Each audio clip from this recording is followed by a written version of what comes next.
Você é aquele tipo de pessoa que acha que tudo de errado que acontece na equipe de futebol é culpa do técnico, somente do técnico e de ninguém mais?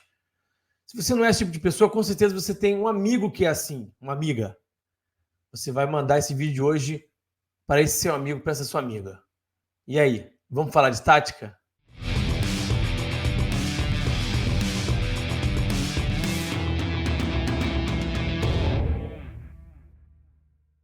Pessoal, recado importante antes da gente falar sobre o assunto do vídeo de hoje.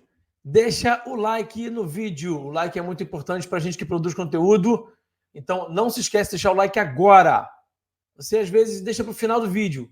Aí chega lá, esquece, fecha o vídeo e não deixou o like. Chega junto no like. O like é muito importante, tá? Se inscreve também no canal. A gente está crescendo aqui o canal falando de tática aos pouquinhos, passo a passo. Muito importante que você se inscreva para o canal crescer. A inscrição também é muito importante, tá? O clube de membros aqui do canal também está crescendo bastante. Eu te convido a fazer parte do clube de membros. A partir de R$5, você ajuda o canal a crescer e tem muitos benefícios em troca, tá? Os benefícios são muitos, são muito legais. E assim, é uma relação custo-benefício absurdamente boa. Você paga muito barato para ter benefícios legais, vai ajudar o canal a crescer e vai ter acesso a muitos conteúdos. Quer saber o que é exatamente que você vai ter acesso? Clica em Seja Membro, aqui embaixo. Tem um botãozinho Seja Membro. Tem também o link na descrição do vídeo, no comentário fixado. Você vai descobrir o que é, tá bom? Pessoal, é o seguinte, eu vou falar hoje sobre escala individual do jogo e sobre o fato do jogo ser 2 jogadores. Gente, o jogo é 2 jogadores. A gente está pecando um pouquinho em colocar tudo demais na conta dos treinadores. Eu quero elaborar essa ideia aqui hoje com vocês, desenvolver esse raciocínio nesse vídeo de hoje. Futebol, ele é um jogo que pode ser dividido em escalas. Eu vou explicar para vocês direitinho. O que são essas escalas? As escalas, elas vão desde as maiores relações dos jogadores da mesma equipe até as menores relações. Então, quando a gente vai analisar uma partida, a gente pode olhar a partir dessas escalas. No total, são 5 escalas. Qual é a primeira delas? A escala coletiva é a mais conhecida e envolve os 11 jogadores de uma equipe. A escala intersetorial, ela é autoexplicativa, ela se autodefine. Ela envolve jogadores de diferentes setores. Então, atleta do meio campo com ataque. Qual é a relação que esse atleta do meio campo tem com o jogador do ataque? Um jogador da linha de defesa com o jogador do meio de campo. E por aí vai.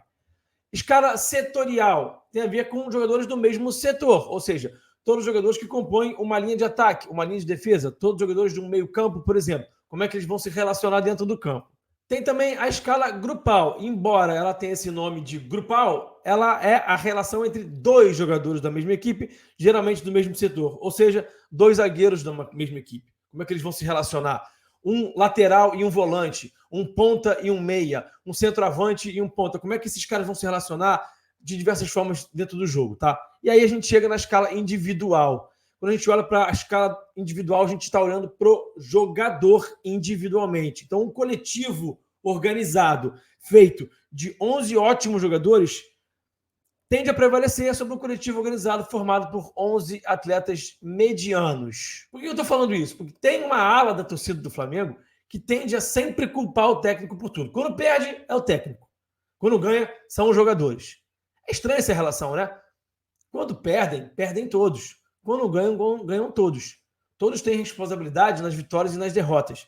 E é importante dizer isso aqui. O jogo é 2 jogadores. Quem entra em campo, passa a bola, faz o gol, chuta a bola, toma decisões erradas e certas dentro do campo, decisões das mais diversas naturezas, são os jogadores. Eles que vão lá executar aquilo que está sendo proposto. Então, se a gente, numa derrota de um time, simplesmente exime os jogadores de qualquer tipo de responsabilidade, a gente está errando.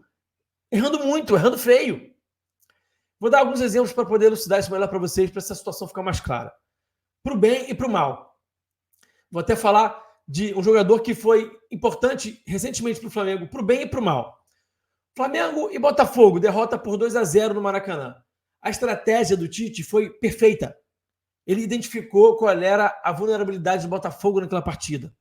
Subiu o bloco, apertou a marcação, não deixou o Botafogo respirar e fazia muita inversão de jogo para o lado esquerdo do Botafogo. Nas costas do ponta que jogava ali pela esquerda, entre o ponta e o lateral, existia aquela vulnerabilidade bem clara. Eu apontei isso no pré-jogo e o Tite foi exatamente nessa vulnerabilidade. O jogo passava muito por quem, então? Quem jogava ali naquele setor naquele dia? Luiz Araújo. E ele estava com dificuldades naquele dia, dificuldades técnicas. De tomar decisão, de errar o passe, de errar a finalização. O jogo passava muito por ele e ele pecou muito. E o Flamengo, que poderia, através da escolha do plano de jogo do treinador, sair com um gol já na frente daquela partida, acabou não conseguindo fazer esse gol. O Botafogo passa a jogar mais bola longa, começa a esticar mais essa bola, começa a impor o jogo mais de força de primeira e segunda bola. E aí, no começo do segundo tempo, o Botafogo bate no escanteio, faz um gol com o Luiz Henrique. A partida fica completamente condicionada por esse gol. O Flamengo vai em busca do empate, desordenadamente também, é bem verdade. O Tite demora para mexer. Mas muito do que aconteceu naquele jogo passa por um jogador específico. E aqui não é crucificar o Luiz. Vocês sabem que aqui ninguém caça bruxa, ninguém fica perseguindo o jogador.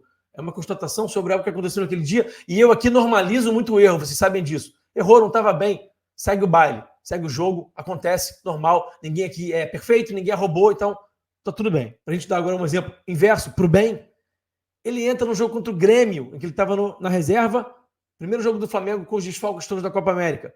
O Igor Jesus se machuca, o Cebolinha se machuca, ele entra no jogo. O Flamengo estava jogando mal naquela partida. O Gerson estava na ponta, não estava se encontrando ali.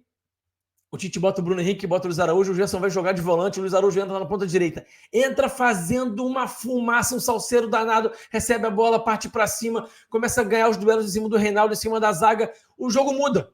O jogo muda completamente por conta de um jogador somente, muda completamente o contexto daquela partida. E aí o Flamengo abre o placar, inclusive, com o gol dele.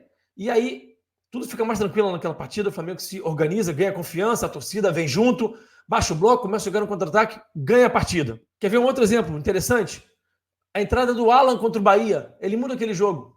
Um jogador só mudou aquele jogo. Com a capacidade dele de cobrir espaço, saltar pressão, de defender. O Gabriel também tem um papel importante ali, o Gabriel Barbosa defensivamente. Aqueles dois jogadores mudam a forma como o time está marcando. O Bahia não consegue mais evoluir no campo de jogo. O Flamengo passa a predominar, defender bem e avançar no campo de jogo. E o Bahia não consegue mais avançar. O Flamengo predomina, domina, empurra o Bahia para trás, consegue o gol, vence o jogo. Quer ver um outro exemplo? Um cara que a torcida nunca critica, e eu também raramente critico, porque raramente ele erra, mas quando o jogador erra, a gente não tem que se privar de falar que ele errou só porque ele é um queridinho. Ele é um queridinho da torcida e é meu também. De La Cruz, jogadoraço, contra o Bolívar. O Flamengo sofre no início do jogo, tá mal, aquela linha de 5 desordenada, toma um gol, tá sendo amassado, muda depois para a linha de 4, bota o Ortiz como volante, se ajeita minimamente em campo, não estava... Claro que dominando as ações, sofria, né? O Bolívar era melhor, mas o Flamengo conseguiu controlar, bota o gesto de falso 9, faz uns ajustes ali, o time consegue controlar o jogo minimamente. O De La Cruz acelera uma jogada sem nenhum motivo. Na altitude não é para você acelerar, para você tocar curto, né? Trabalhar a bola com passes. Ele acelera uma bola totalmente sem motivo. É muito da natureza do jogador também. O De La Cruz é esse cara que acelera, perde a bola, o Flamengo toma um contra-ataque, toma um gol. O jogo estava controlado, minimamente controlado. Por conta da ação de um jogador, tomar decisão errada, o Flamengo toma um gol, o jogo vira. O Flamengo perdeu aquele jogo muito por conta dessa situação. Então até os melhores também erram. Você tem, por exemplo, algumas situações em que você está criando chances e o goleiro do time adversário está pegando tudo. De novo, o jogador influenciando. Aí você vai ter um pênalti no final do jogo para poder ganhar aquele jogo. O seu atacante, o seu jogador ali que bate o pênalti, perde aquele pênalti. Quem foi que determinou aquilo? Foi o técnico? Então a gente precisa lembrar que o jogo é dos jogadores. Por que eu estou falando isso? É importante frisar mais uma vez, porque a gente não pode exaltar demais o técnico nas vitórias, embora muitas vezes o papel do técnico em algumas vitórias seja primordial para que aquela vitória aconteça, mas os jogadores estão lá para executar o que é pedido. Então, se o técnico foi bem, executou bem um plano de jogo, ou durante o jogo fez uma mexida essencial para que o time estabelecesse uma vantagem tática, parabéns para ele, muito bem, mas os jogadores foram lá e executaram aquilo. E fizeram um gol, finalizaram, criaram uma jogada. Então, de novo, o papel dos jogadores é preponderante. E a mesma coisa vale para o outro lado da moeda, para o inverso. Embora, muitas vezes, um técnico possa, sim, ser essencial para uma derrota, o papel dele, errando uma estratégia, um plano de jogo inicial, ou mudanças, substituições mal feitas, né, mudanças táticas erradas, a gente pode, sim, colocar muitas vezes muito na conta de um técnico uma derrota, mas não só na conta do técnico, também na do jogador. Os jogadores sempre vão ter o papel deles, porque o jogo é dos jogadores, tá bom? Até o próximo vídeo. Aquele abraço e fui. Valeu!